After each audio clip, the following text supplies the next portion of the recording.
यह है चंदा दीदी, जो जहानाबाद जिले के मखदूमपुर प्रखंड में टेहटा पंचायत की सीएनआरपी दीदी है और साथ में अनोखी जीविका महिला ग्राम संगठन की स्वास्थ्य उप समिति की सदस्य सरोज दीदी और बबली दीदी भी हैं। ये सभी दीदियां आज अनोखी जीविका महिला ग्राम संगठन की सदस्य गुणवंती दीदी के घर जा रही हैं। उनकी बहू मीना की बेटी मुन्नी अभी 6 महीने की हुई है। ये सभी उनको बच्चे के पूरक आहार के बारे में परामर्श देने जा रही हैं। प्रणाम दीदी। प्रणाम दीदी। आइए आइए बैठिए ना दीदी। कैसे हैं आप लोग? अच्छे हैं दीदी। आज इधर कैसे आना हुआ? बड़े दिनों से मुन्नी से नहीं मिली थी दीदी, सोचा मिल लूं। कितनी बड़ी हो गई है, 6 महीना तो पूरा हो गया ना दीदी। हाँ दीदी, परसों ही तो 6 महीना पूरा हुए हैं। तब तो इसे पूरा आहार खिलाना शुरू कर देना चाहिए। प्रणाम दीदी। प्रणाम मीना दीदी, अच्छा हुआ आप आ ही गई। अभी हम गुणवंती दीदी से बात ही कर रहे थे कि मुन्नी 6 महीना की हो गई है, इसे पूरा आहार देना शुरू कर दीजिए। हाँ दीदी, कल से उसे मैंने खिचड़ी देना शुरू किया है। लाइए माँ जी, दूध पिला कर आते हैं। सीएम दीदी ने बताया था कि 6 माह पूरा होते ही बच्चे को 7 में से कम 4 समूह से तैयार किए गए खाना जरूर देना चाहिए। पर दीदी, हम ये समझ नहीं पा रहे हैं कि इतने छोटे बच्चे को 4 समूह का खाना कैसे खिलाएं, और सब खाना का समूह भी हमको ठीक से याद नहीं है। वाह दीदी, आपको तो सीएम दीदी की सबसे जरूरी बातें बहुत अच्छे से याद है। ये देखिए, ये है 7 समूह। इनमें से कम 4 समूह से बना हुआ भोजन मुन्नी को रोज खिलाना है। ये है पहला, अनाज और कंदमूल का समूह। इससे बच्चों को ऊर्जा मिलती है। दूसरा समूह में है सभी तरह के दाल, मेवे और फलियां। तीसरा है मांस और मछली का समूह और चौथा अंडा। इन सभी से बच्चों का शारीरिक विकास अच्छे से हो पाता है। 5वां समूह है दूध एवं दूध से बनी चीजों जैसे घी, पनीर, दही आदि का।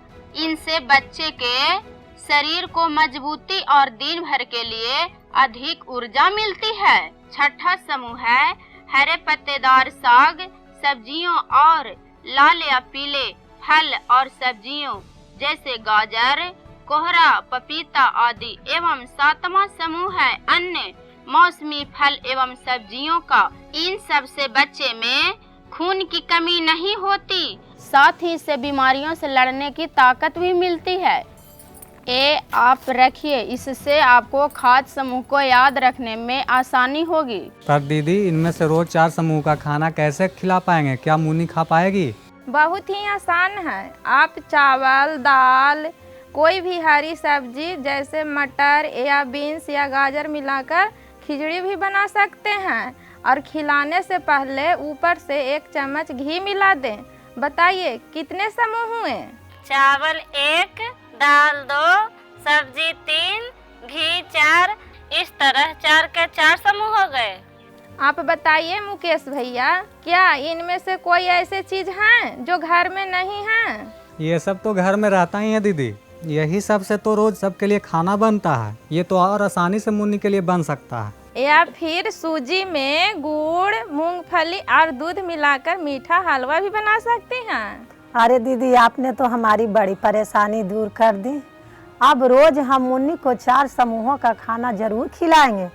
पर दीदी, दिन भर में मुन्नी को कितना खाना खिलाएंगे?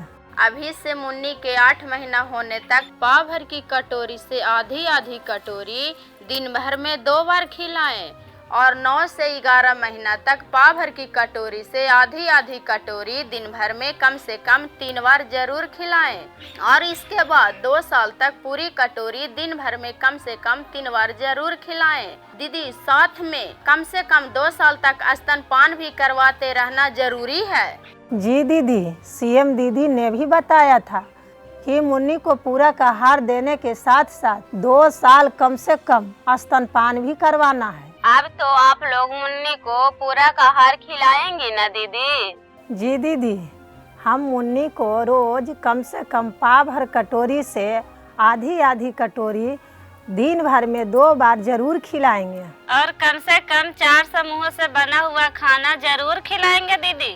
बहुत बढ़िया है दीदी, अब हम लोग चलते हैं। ठीक है दीदी, प्रणाम दीदी। प्रणाम दीदी। प्रणाम दीदी। प्रणाम दीदी। प्रणाम दीदी। प्रणाम दीदी।